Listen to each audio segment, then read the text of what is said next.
어떤 말씀에 의해서 깨어져 나갔는지 그것을 쭉 한번 살펴봤습니다. 그때는 제가 여러분에게 말씀을 전하는 것이 벌써 꽤 됐네요. 그 기간 안에 거의 다 그 말씀 하나하나를 다 다뤘던 것 같은 느낌이 들었습니다. 단지 어느 정한 기간 동안에 집중적으로 여러분에게 말씀드리지 못한 면은 있었지만 그러나 전체적으로 보니까 거의 다 복음서에 있는 말씀들을 증거했었던 것 같아요. 그런데 이제 처음부터 여러분께서 자기 존재를 완전히 내려놓고 그분의 말씀이라고 여기고 들으셨다면 상당 부분 지금 믿음이 되어져 가셨겠지만 그렇지 않았다라고 한다면 처음에는 그냥 대충 듣고 말죠. 그러니까 그냥 몇 개월이 그냥 지나가기도 하고 또 어떤 분들은 빠진 날이 더 훨씬 더 많으신 분들은 이제 이어지질 않겠죠. 깨어지는 삶이요. 조금 들어서 그런 거구나 하고 그러다가 빠지는 날이 너무 많게 되면은 다시 원상태로 돌아가고 그러겠죠. 그리고 나아지는 것이 별로 없겠죠. 제자들은 3년을 예수님과 동행했기 때문에 말씀을 집중적으로 계속 들어왔었던 것이죠. 그러나 저도 일주일에 여러분을 한 번 이렇게 만나서 말씀을 전하게 되지만 여러분께서도 실제로는 거의 매일 말씀을 접할 수 있도록 제가 원래는 드리죠. 말씀을 전해드리고 또 글로 써서 보내드리고 또 그걸 통해서 여러분이 깨달아 알아가기를 원하고 자기의 존재에 대해서 부서지기를 원해서 계속해서 같이 동행할 수는 없는 것이지만 말씀을 통해서 여러분을 이끌어는 가고는 있습니다. 단지 여러분이 마음 상태가 달랐기 때문에 받아들이는 강도가 틀려서 그런 것이 있겠죠. 그러나 정상적으로만 받고 그 말씀 안에서 살고자 했었다고 한다면 여러분은 대단히 많이 부서져 있었을 것입니다. 아주 많이 부서져 있을 거라는 것이죠. 자, 제가 여러분에게 말씀 한 군데를 한번 찾아서 자면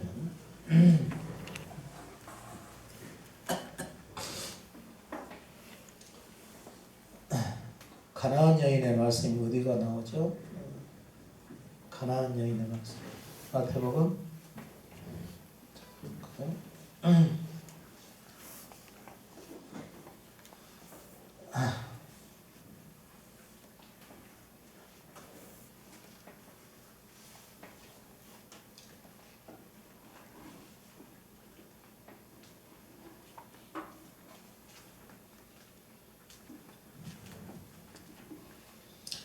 15장이네요. 마태복음 15장.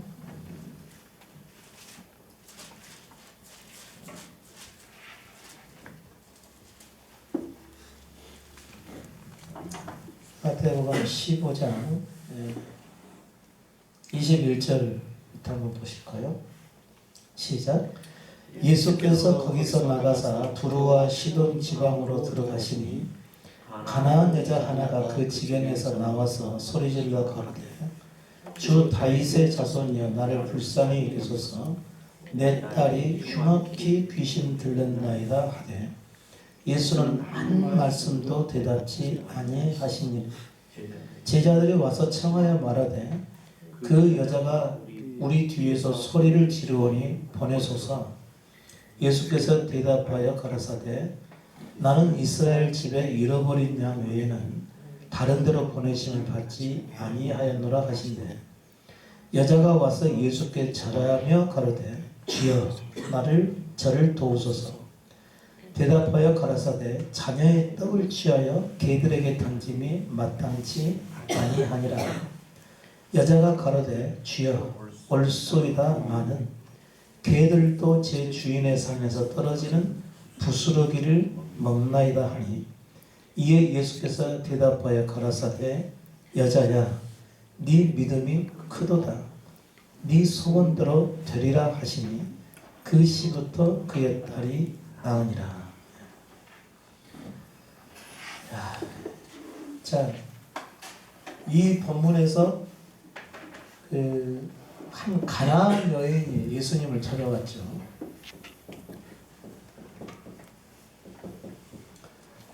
가나안 여인은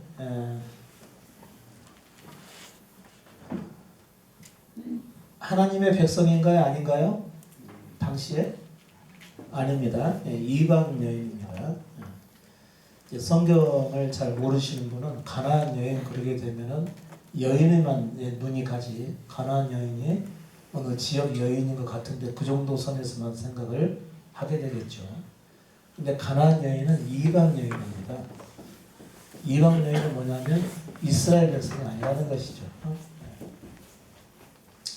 이스라엘 백성이 아니라는 것이고 하나님의 백성이 아니라는 얘기입니다. 그러니까 하나님의 은혜가 이 사람들에게 하나님의 은혜가 이 사람들에게 흘러 들어가는 것은 원치 않는 일이라 그런 말씀인 것이죠. 그래서 예수님께서 한마디도 말씀하지 않으셨다 그런 얘기인 거죠.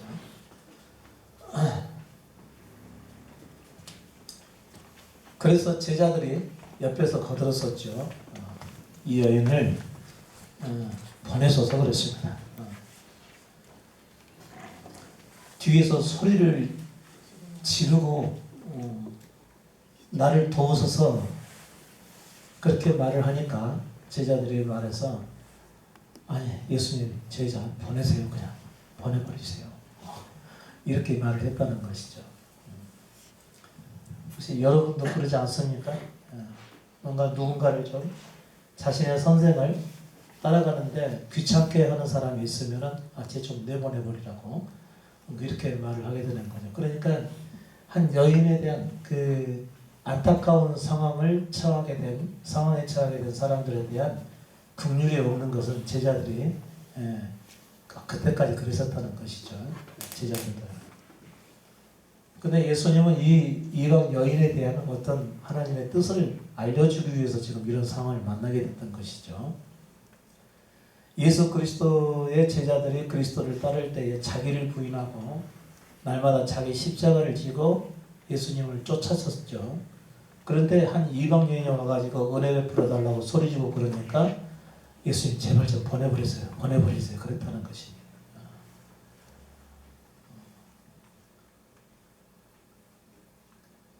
한 영혼에 대한 긍휼한 마음을 품고 있는 자들이 결코 아니라는 것이죠. 그 제자들.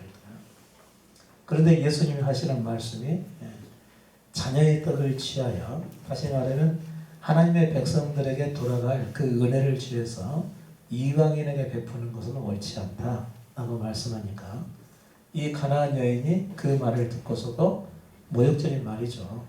포기하지 않았다는 것이죠. 포기, 은혜를 받을 존재가 아니지만 나는 은혜를 입어야 되겠다라고 하는 사실을 포기하지 않았다는 얘기입니다.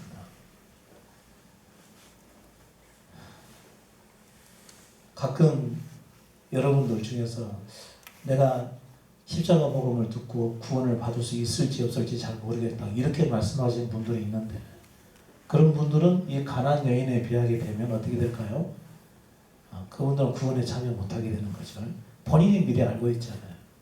포기해버리잖아요. 벌써 절반은 포기하고 있잖아요. 혹시 내가 그분이 부르시는 사람이 아니라면 어떻게 하죠? 아니 지금 이 본문의 말씀 뭐죠?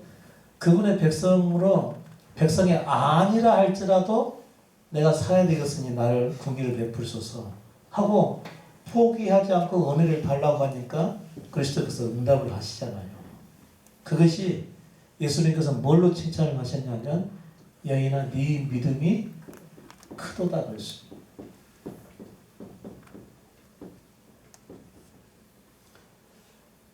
큰 믿음은 어떤 믿음일까요? 이 본문에 다 나와 있죠. 큰 믿음은 어떤 믿음일까요?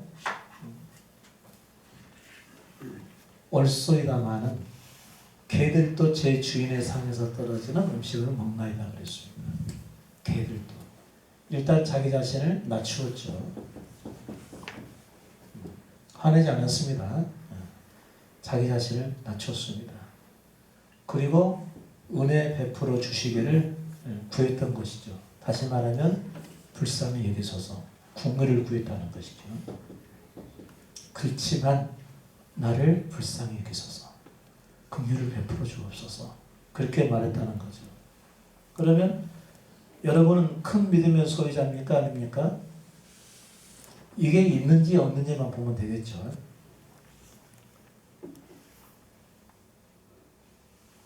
만일 여러분께서 내가 하나님의 부르심을 입은 사람인지 아닌지는 나도 모르겠다.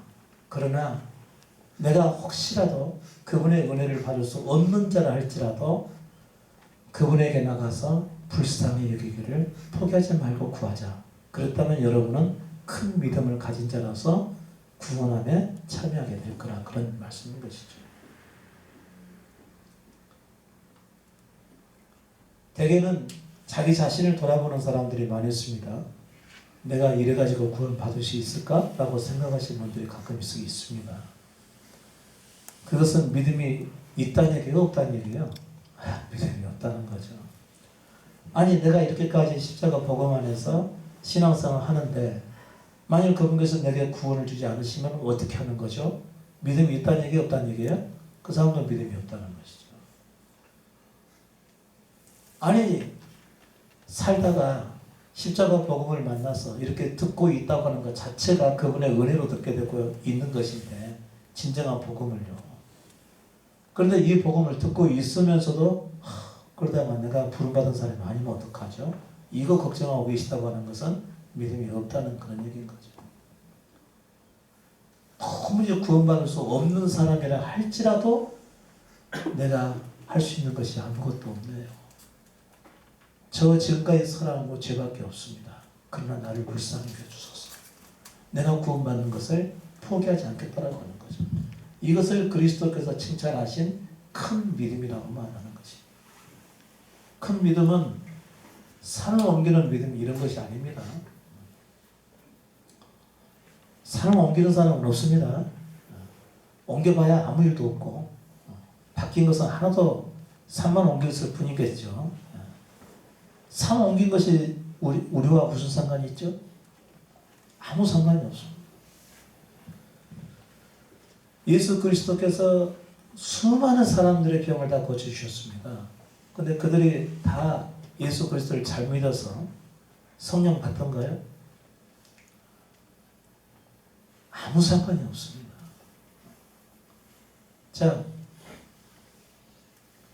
천하를 얻는다 할지라도 우리 목숨, 구원을 얻지 못하게 되면 뭐가 유익하겠느냐, 그런 것이죠. 그러면 천하를 얻기까지 그 사람의 삶은 대단했을 것 아니겠습니까?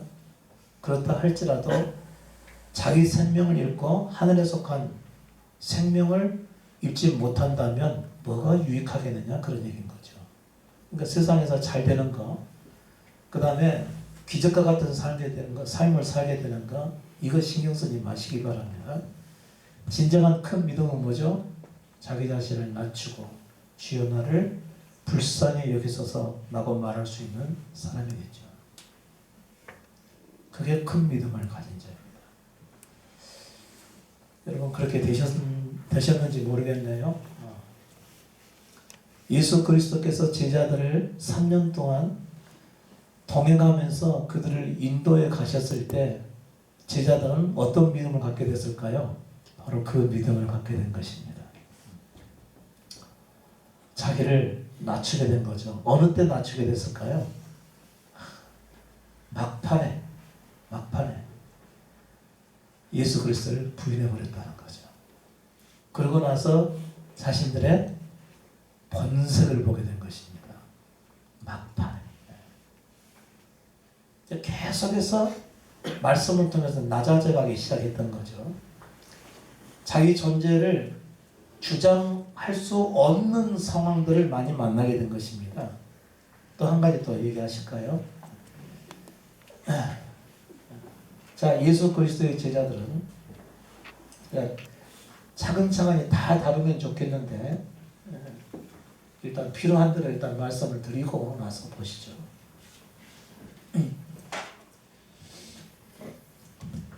누가 크냐라고 하는 것으로 서로 다툼이 일어났죠. 누가 크냐.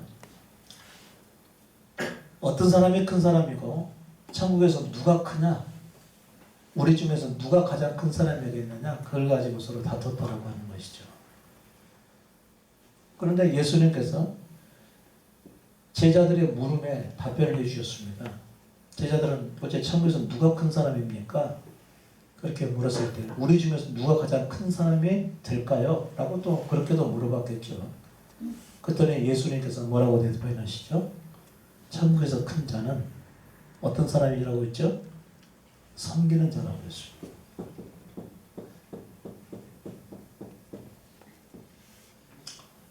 자기 자신을 가장 낮추고 모든 사람을 섬기는 그 사람이 가장 큰 자라고 말씀한 것이죠. 자기 자신을 낮추는 사람. 여러분은 크다라고는 개념을 생각했을 때 어떤 사람이 되려고 하죠? 가장 기도 많이 하는 사람. 기도의 능력이 가장 잘 나타나는 사람. 가장 많이 전도하는 사람. 한 번도 빠뜨리지 않고 예배를 드리는 사람. 계속해서 새벽기도에 참석하는 사람. 교회 모든 행사는 모든 열심을 가지고 행동하는 사람. 이런 사람들이 가장 크다고 생각을 하겠죠. 그런데 하나님께서 보셨을 때 가장 큰 사람은 어떤 사람이라고요? 가장 큰 사람은 어떤 사람이에요? 자기를 아무것도 아닌 자와 같이 여기고 다른 사람을 섬기는 사람이 가장 크다는 것입니다. 누가 알아주든지 알아주지 않든지,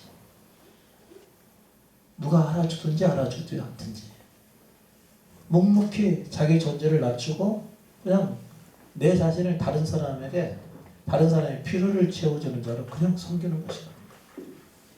아니 누가 알아주겠어요? 그런 사람들 아무도 안 알아주죠. 그런데 하나님 하늘에서는 그런 사람이 큰 사람이라고 한 것입니다. 일반 교회에서는 어떤 사람이 큰 사람이에요? 모든 잘하는 사람이 큰 사람이죠. 그죠? 희한하죠. 교회에서는 일반 교회에서는 모든 잘하는 사람이 큰 사람인 거죠. 그러니까 잘하는 사람에게 뭘 주죠? 상을 주잖아요. 전도상, 그 다음 20년 근속상, 또 무슨 상이 있죠? 전도상, 상을 주지 않습니까? 어렸을 때부터, 주일학교에 다닐 때부터 어떤 사람에게 상을 주죠? 헌금 안 빼먹고 하는 사람, 주일 안 빠지는 사람, 암송 잘하는 사람, 전도 많이 하는 사람, 스티커 다 붙여놓고 스티커가 가장 많이 붙어있는 사람이 상을 받는 거죠. 잘하는 사람이 상을. 근데 정말 복음은 어떤 사람인 거죠? 자기를 아무것도 아닌 자로 여겨서 모든 사람을 그냥 소리 없이 빚도 없이 섬기는 사람이 가장 큰 사람입니다. 그러니까 잘한다고 해서 상을 주는 교회가 있다면 그 교회는 복음이 있다 없다? 복음을 모른다는 것이죠. 여러분도 그런 아이들 상 주셨죠? 선생으로 활동하시면서. 그랬어요? 안 그랬어요? 봉사도 안 하셨나? 여러분이 배워왔던 그대로 또 교회에서 또 선생님이 돼가지고 아이들한테 또 그렇게 하고 해오셨을 것입니다. 그때까지 복음이 돼서 모른다는 것이죠. 잘하는 사람에게 상을 준다.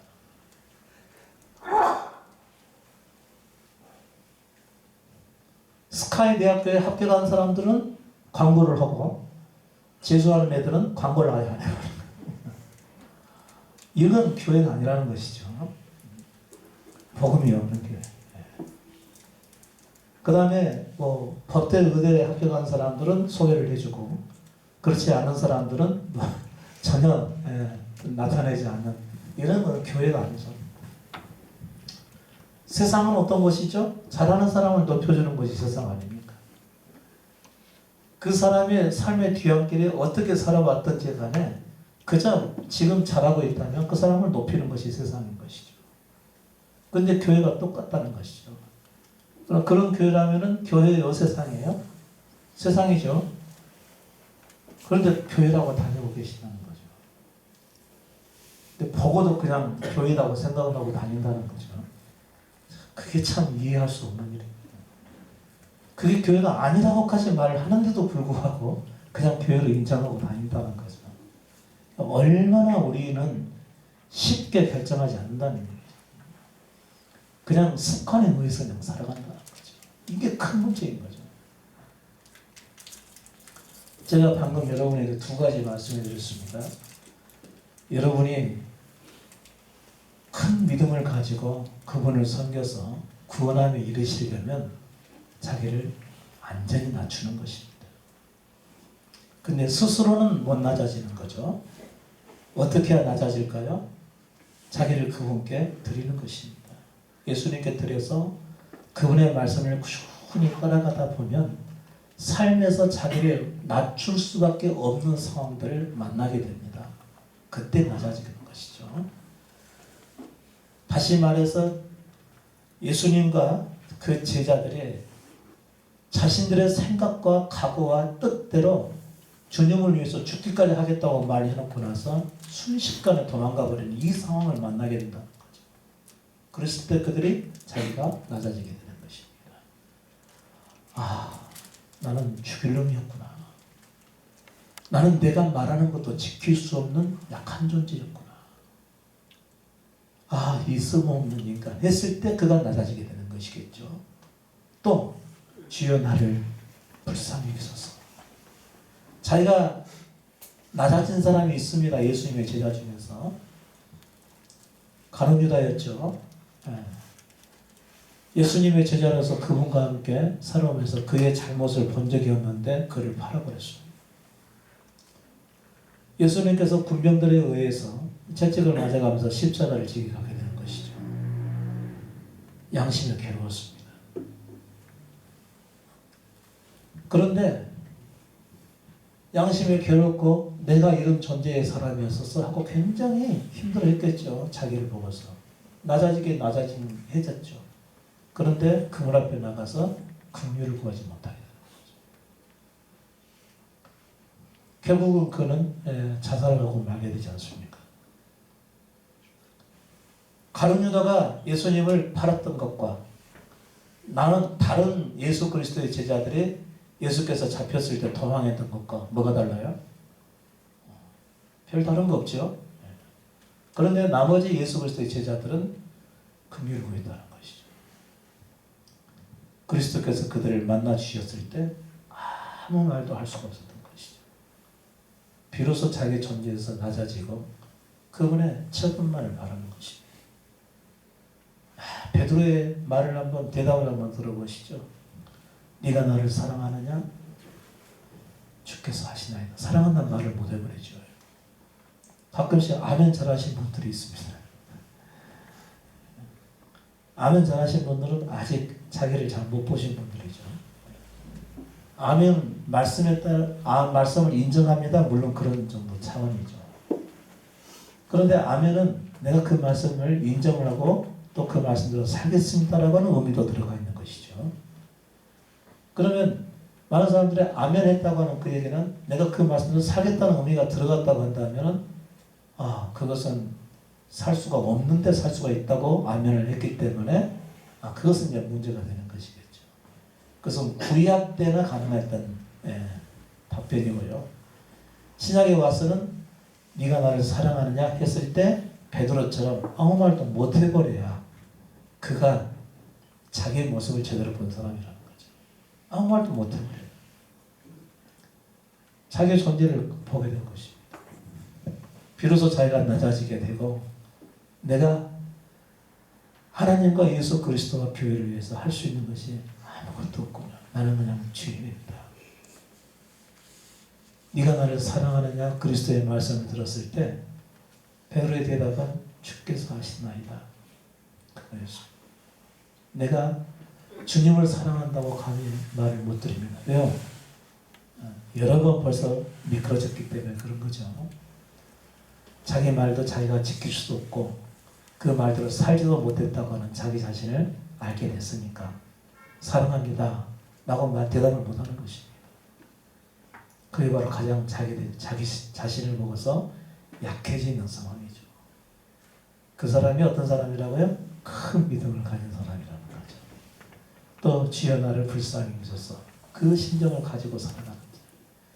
이와 같은 자세와 그리스도와의 관계 속에서 살아가는 그 사람이 큰 믿음을 가진 자입니다. 이들이 곧 구원이 얼마 남지 않은 자들이겠죠. 자기에서 한없이 약해져 버린 사람. 저는 여러분이 바로 이 가나안 여인과 같이 되기를 원한다는 거죠.